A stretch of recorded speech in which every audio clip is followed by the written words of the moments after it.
Cuando vemos una noche como esta, me acuerdo siempre de una encuesta que hicieron, no me acuerdo si en la Universidad de Yale o la Universidad de Harvard, para el caso es lo mismo, sobre cuál es la forma peor posible de comenzar una novela, y decía, era una noche oscura y tormentosa.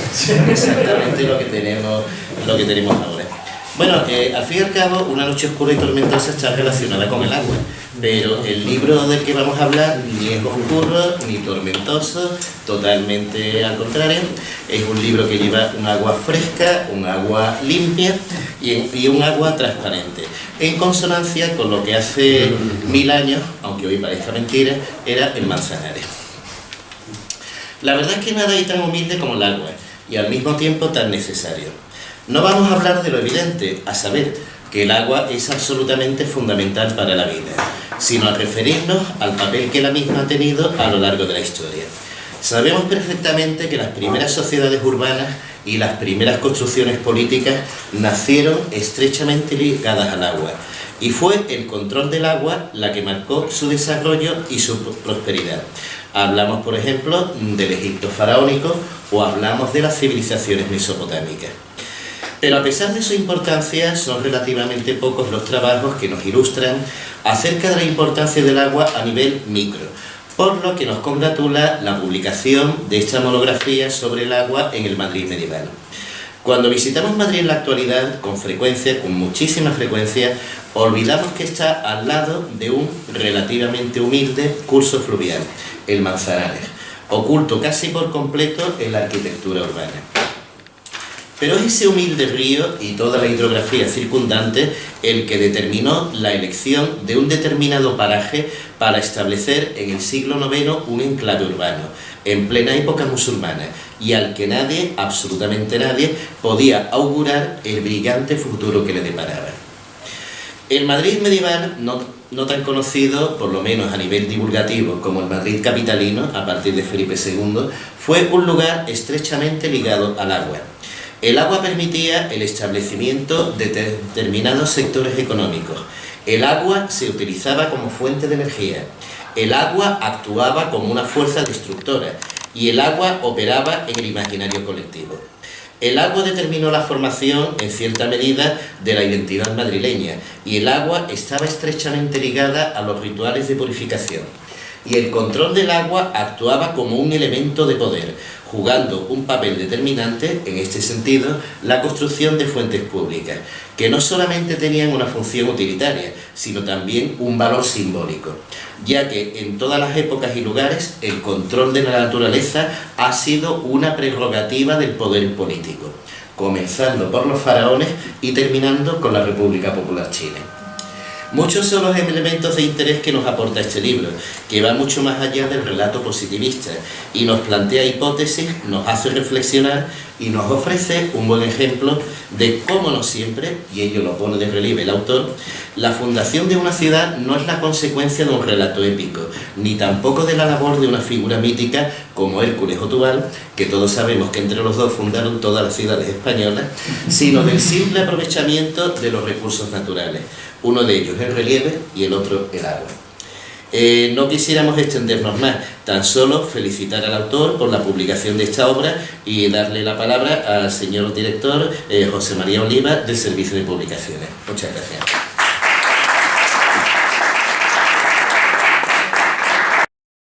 Bueno, buenas tardes. Yo voy a ser muy breve. Entre otras cosas porque siempre en este tipo de eventos yo siempre digo que los principales protagonistas, y por este orden, son primero el libro, después el autor y luego la colección. Luego viene el servicio de publicaciones y demás, ¿no? Y son ellos los que tienen que tener más y más tiempo disponible. Yo quiero empezar mi intervención agradeciendo al señor decano, al profesor Arturo Morgado, su presencia aquí, lo cual le da más entidad a lo que nosotros consideramos siempre que el libro en sí tiene un valor, pero este tipo de actos de presentación tiene también un valor cultural en sí mismo que nos gusta potenciar. Y hemos estado mucho tiempo, casi 18 meses, que no hemos hecho presentaciones en vivo por las circunstancias que todos conocemos, con lo cual a mí me complace mucho pues volver aquí. De hecho, la última presentación que se hizo antes del confinamiento fue justamente aquí en la Facultad de Filosofía y Letras. ello no es casual, es decir, que hay que tener en cuenta, si les quiero dar algunos datos, es que de todos los libros que se publican en editorial UCA, más del 50% son sobre temáticas o colecciones que tienen que ver con esta facultad. Filología, historia, geografía, lingüística, lenguas clásicas, árabe, son temas, ¿no?, es que habituales de aquí. Y luego también un tercio de las 21 revistas que tenemos en nuestro portal de revistas científicas, que de acceso abierto, son todas revistas de acceso abierto, 7, es decir, 1 de cada 3, son revistas también que tienen raíz en esta facultad. Es decir, con esto ya os digo todo, la importancia que tiene la Facultad de Filosofía y Letras para Editorial UCA. Y lo dice alguien, además, que como director que no viene de las... Bueno, sí, yo le llamo de las otras humanidades, porque vengo de la ciencia, al fin y al cabo también son otras humanidades, son construcciones humanas, después de todo, y bueno, vengo de alguna manera también de ese ámbito. Bueno, yo también quiero agradecer a Emilio Martín, que es el director de la colección Paisajes, Poliédrica, Paisaje y Cultura, que es la colección donde se inserta esta obra, concretamente este número 5. Muchas gracias, Emilio, porque sé que había tenido un día ajetreado, mucho trabajo, y bueno, pues te agradezco mucho que estés aquí. Ha sido magnífica la idea de insertar este acto dentro del seminario, y bueno, te agradezco también la labor tan magnífica que haces dentro de tu colección, que yo considero que es una de las colecciones punteras del servicio de publicaciones, por muchos motivos. Por la coherencia y consistencia interna que tiene, porque hay un hilo conductor vivo entre todas las obras que se van publicando. Por ejemplo, el tema del agua ya fue motivo en el número 3, que se titulaba Uso e influencia del agua en la guerra bajo medieval, de Francisco Hidalgo. Fue también otro libro que, bueno, que se ve, y luego después el esfuerzo, pasión e interés que le pone, yo te agradezco mucho. Y por supuesto también al autor principal, protagonista, Eduardo Jiménez Rayada, que es profesor de la Universidad Carlos III, Rey Juan Carlos, y bueno, el que viene de Madrid, con lo cual el que ha hecho mayor esfuerzo por estar aquí, mi más sincera enhorabuena. Ha sido un libro con una presentación muy esperada, no he podido darse arte, y hay que decir también que nosotros durante estos tiempos, el Servicio de Publicaciones, los vídeos los hemos ido presentando a través de vídeos cortos de lanzamiento, que están todos. Les invito a ustedes a que visiten nuestro canal de YouTube, donde tenemos casi todos los vídeos de las presentaciones, vídeos cortos, de los libros que se han ido publicando en este tiempo. Y hoy mismo hemos subido a la red el libro suyo. Y bueno, finalmente darles las gracias a vosotros por los asistentes, porque sois los que dais sentido a este tipo de actos. Sé que ha sido también un día de trabajo intenso y por eso el agradecimiento es doble. Yo ya con esto termino. Únicamente recordarles que el libro está ya a la venta, tanto en formato papel como en formato de ebook.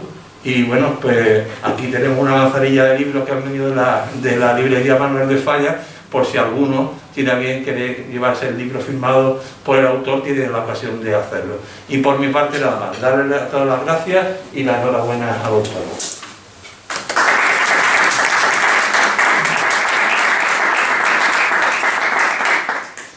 Le damos la palabra al profesor Emilio Martín como director de la colección. Muy bien, muchas gracias, buenas tardes, buenas noches. Empiezo con agradecimientos porque no puedo empezar de otra manera. En primer lugar al señor decano, profesor Arturo Morgado, compañero de nicotina. Agradecimiento que también extiendo a José María Oliva, director del Servicio de Publicaciones de la editorial UCA, y agradecimiento al autor, ¿no?, por estar aquí. Agradecimiento que extiendo al público que ha venido desde distintos países, desde diferentes ciudades, ¿no?, a esta presentación. Sin broma, agradezco que, como se acaba de decir, después de una jornada pues intensa de trabajo, hemos empezado a las 9 de la mañana, 9:30, pues todavía tengamos ganas de seguir hablando de libros y de escuchando viejas historias de la época medieval. Yo, si me lo permiten, también quisiera hacer un agradecimiento a Pedro Cervera, que está ya jubilado, y que, bueno, de alguna manera, en mi opinión, está detrás, ¿no?, de todas esas notas a pie de página, no en el sentido literal, sino en el sentido de la gestación de un libro, ¿no? Y también creo que está en la puerta, y yo la tenía aquí citada, a Lucrecia López, ¿no?, que va a encargarse también ahora del trabajo que hacía Pedro. Por tanto, yo creo que hay que darle nombre a las personas en relación con el trabajo que hacen a la hora de publicar un libro. Bueno, mi intervención la voy a dividir en dos partes, intentaré ser breve, una en relación con la colección y otra un poco presentando al autor. En relación con la colección, miro la chuleta que tengo aquí, y fue en febrero del año 2017, febrero del año 17, cuando se presentó la colección Poliédrica, Paisaje y Cultura. Y bueno, la idea, que era el nombre de Poliédrica, ¿no?, las distintas caras sobre un mismo tema, la idea era poner sobre la mesa el estudio del paisaje, que, como sabemos, a nivel nacional e internacional, pues está al alza, ponerlo como espacio de encuentro, como espacio de reflexión para analizar desde distintas facetas, desde distintos periodos históricos, esta cuestión, el paisaje. Eso fue en el año 2017, y bueno, ahora en el año 21, en noviembre del 21, pues yo estoy, como se acaba de decir, yo creo que soy relativamente satisfecho, ¿no? Hay ya... es el quinto número de la colección, por tanto hay varios números ya publicados, y tenemos también algunos en prensa. Uno que yo le tengo mucho cariño, que probablemente saldrá el próximo año, que es de un medievalista italiano de la Universidad de Bérgamo, Riccardo Rao, que ha escrito un libro sobre los lobos en Europa, y entonces pues se está haciendo la traducción del libro al castellano, al español. Entonces saldrá, espero que en primavera del año 22 pues estén los lobos con nosotros por los paseos, ¿no? Yo creo que eso sería una buena noticia. Esa es la idea de esta colección de Poliédrica. Y en relación con el autor, con Eduardo Jiménez, el título del libro lo están viendo aquí en la diapositiva, Agua y sociedad en Madrid durante la Edad Media. Él nos va a hablar ahora exactamente de lo que ha escrito, de su trabajo, de las dificultades, de las conclusiones. Pero yo quisiera decir que, bueno, es doctor en Historia por la Universidad de Valladolid, y que desde el año 2016, viene desarrollando su labor docente en la Universidad Pública Rey Juan Carlos. Ha formado parte de diversos grupos de investigación, donde ha desarrollado su labor, evidentemente, investigadora, ha publicado, aparte de este libro, artículos en revistas especializadas, y yo voy a citar un artículo que a mí me gustó mucho cuando lo leí, y además que nos une por la persona que coordina el libro. El artículo es El agua imaginada, rogativa y peticiones de lluvia en el Madrid medieval, que fue publicado, ese artículo, en un volumen colectivo titulado La percepción del agua en la Edad Media, coordinado, y esa es la persona que nos une, como bien sabes, por María Isabel del Val Valdivieso, ¿no? Yo creo que ese es un buen trabajo y muestra, junto con este libro, esa línea de investigación en torno al agua, a la gestión del agua, en este caso concreto en Madrid y en la península ibérica. Un poco más quiero decir, el paisaje como espacio de encuentro, el paisaje desde esa mirada poliédrica. Ese es un poco el espíritu de la colección de este libro. Y acabo como empecé. Muchísimas gracias por estar aquí.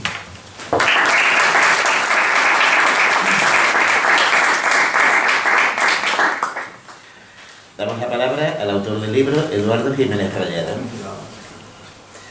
Pues buenas tardes y noches, como decía el decano en esta oscura tarde. Y voy a hablar de un libro sobre una época que se considera siempre oscura, como la Edad Media. Ante todo, agradecimiento, lógicamente, a José María Oliva, a Luis Martín, Pedro Cervera, al decano, a Lucrecia López, que está ahí fuera, a Pedro Cervera, si lo he dicho pero lo repito, por hacer posible este libro y por invitarme a la Universidad de Cádiz y poder estar aquí con nosotros. Y también a todas aquellas personas cuyo nombre no sé, pero que han hecho posible el libro, el de ilustradores, maquetadores, etc. Así que el agradecimiento a todos ellos. El protagonista de este libro es el territorio.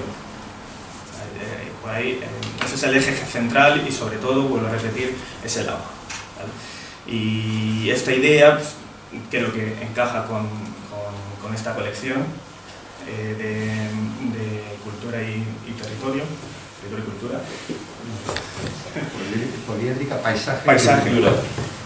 Perdón. Como decía, encaja bastante en esta colección. Y como decía, es el territorio, el agua es el principal protagonista y cómo influye en la sociedad.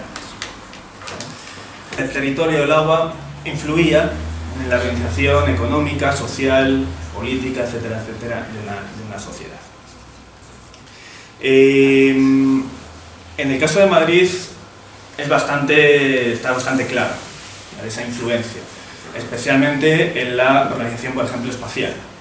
En Madrid nace, como decía el decano, como una fortaleza en plena periodo islámico. Nace en una cima, rodeada por el norte y el sur por una colina, por un valle, formado por dos arroyos, y por el oeste un barranco bastante pronunciado.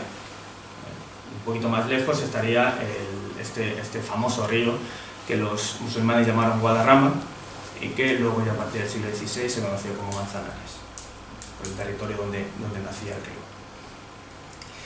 Bien, eso va a marcar la historia de Madrid, porque el crecimiento de Madrid va a ser hacia el lugar donde no estaban esos accidentes geográficos. Y eso se puede ver en cualquier plano de Madrid, incluso en la actualidad. En un plano histórico se ve perfectamente, en el plano de Teixeira se ve como el crecimiento de Madrid es hacia el este, hacia el único territorio, digamos, donde no había un gran obstáculo territorial.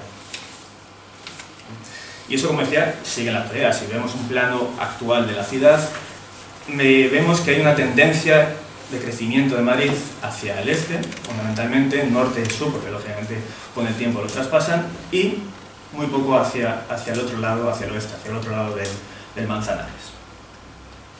Un Manzanares que no atravesó hasta prácticamente el siglo XX. Como decía, el territorio marca la organización, marca la manera de entender la sociedad, y dentro de ese territorio, lógicamente, el agua, ¿no? Que es el gran protagonista de este libro. El agua marca, lógicamente, el origen de una ciudad o de un asentamiento, pero también la supervivencia. Y en esto suelo hacer una comparación, ¿no? Entre dos asentamientos que surgen al mismo tiempo, Madrid y Vascos, que surgen más o menos al mismo tiempo, más o menos muestran las mismas características: fortaleza, nace como una fortaleza, luego se convierten en pequeñas medidas, pequeñas ciudades. Están muy cerca entre ellas. Vascos está en Castilla-La Mancha. Y en cierta manera ambas iban a compartir un mismo destino, o parecía que iban a compartir un destino muy parecido. Sin embargo, Madrid va a sobrevivir, se va a desarrollar, y Vascos no. Entre una de las razones principales es el acceso al agua.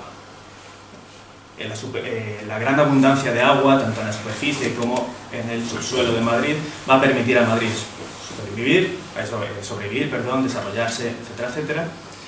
Mientras Vascos tenía una dificultad para acceder al agua, hasta el punto que en un momento dado la población abandona la ciudad y desaparece, con la pequeña ciudad, el pequeño asentamiento de Vascos. Por esa importancia del territorio, en este libro he querido quise empezar este libro, en cierta manera, homenajeando el territorio donde se asentó Madrid. He intentado, en cierta manera, dibujar cómo sería el territorio donde se asentaron los primeros madrileños y madrileñas. Los siguientes capítulos, bueno, pues hablan un poquito de la organización espacial, de nuevo, y cómo ese territorio influye en la manera de organizarse espacialmente, en cómo intentan sobrepasar o adaptarse al territorio, y cómo construyen toda una serie de infraestructuras para salvar algunos de estos accidentes geográficos, etcétera, etcétera, como puentes, con todos los gastos que eso conlleva, etcétera. En un capítulo que me quiero detener mínimamente, tiene que ver con el abastecimiento de agua. Han dedicado varias publicaciones, pero no tanto para defender mi idea, que bueno, si alguien ha leído algo de mis publicaciones, pues intento defender una idea contraria a la idea que se tiene en la actualidad, que se sigue teniendo en la actualidad sobre el abastecimiento de Madrid medieval, con esos famosos viajes de agua, que según la idea que se tiene o generalizada, fueron construidos durante época musulmana. Bueno, pues yo defiendo lo contrario. Bueno, defiendo que no existían esos viajes de agua hasta el siglo XVII, que es cuando realmente Madrid necesita abastecerse porque se queda sin agua. Con todo ese crecimiento que experimenta en el siglo XVI y XVII, pues se queda sin agua y necesita traer agua de otros lugares. Pero bueno, no quería hablar de este capítulo no por esta idea, sino porque quería hablar de cómo se construye esa idea, ¿no? de los viajes de agua islámicos.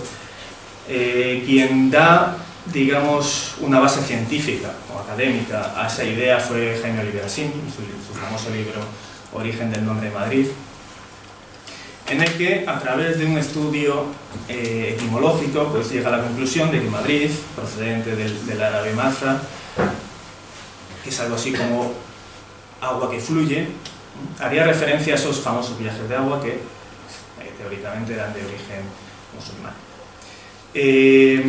Lo quería mencionar porque creo que su hipótesis, su idea, que es muy interesante, y su libro es como una lectura obligatoria para entender la historia de Madrid. Creo que su error fue precisamente no tener en consideración el territorio. No tener en consideración, como decía, a la hora de analizar ese pasado, cómo era el territorio de Madrid. Porque posiblemente si lo hubiese hecho, hubiese visto lo poco lógico que supone construir para una pequeña ciudad, una fortaleza que se encuentra en la frontera, que es un territorio fundamentalmente militar. Construir toda una serie de canales subterráneos teniendo tanta agua como tenía, porque Madrid tenía mucha agua tanto en la superficie como en el subsuelo. Bueno, voy a ir resumiendo un poquito. Otro capítulo lo he dedicado a las actividades económicas y cómo explotan el agua para realizar ese tipo de actividades, para realizar esas actividades económicas, ganadería, agricultura, paso por encima un poquito, tenderías, pero quería señalar que entre todas estas actividades económicas he incluido aquellas que no se suelen considerar como una actividad económica, y son aquellos trabajos vinculados con el ámbito doméstico. Trabajos que, como decían, no se suelen considerar tradicionalmente como actividades económicas cuando lo son, porque permiten la supervivencia y el desarrollo de una población. Actividades económicas desarrolladas o trabajos desarrollados fundamentalmente por mujeres. Y aquí se ve la influencia de Cristina Segura y Maribel del Val. Me centro lógicamente en las actividades donde el agua es protagonista. El transporte del agua a las casas y el lavado de objetos y de ropa. El siguiente capítulo hablo de las inconveniencias que provoca el agua, porque no solo ofrece beneficios, también provoca problemas. A través de inundaciones, de lluvias copiosas que provocan, como decía, inundaciones, avenidas del río, etcétera, etcétera, y los daños que provoca. Y ya para terminar, simplemente mencionar la última parte, que es, digamos, la más novedosa con respecto a otras publicaciones que he realizado antes y que tiene que ver con el mundo simbólico. Porque la gran presencia de agua en Madrid va a tener su reflejo en el mundo simbólico, en el mundo de las mentalidades, ¿vale? Fundamentalmente, en el caso de Madrid, lo que tiene que ver con la creación de la identidad.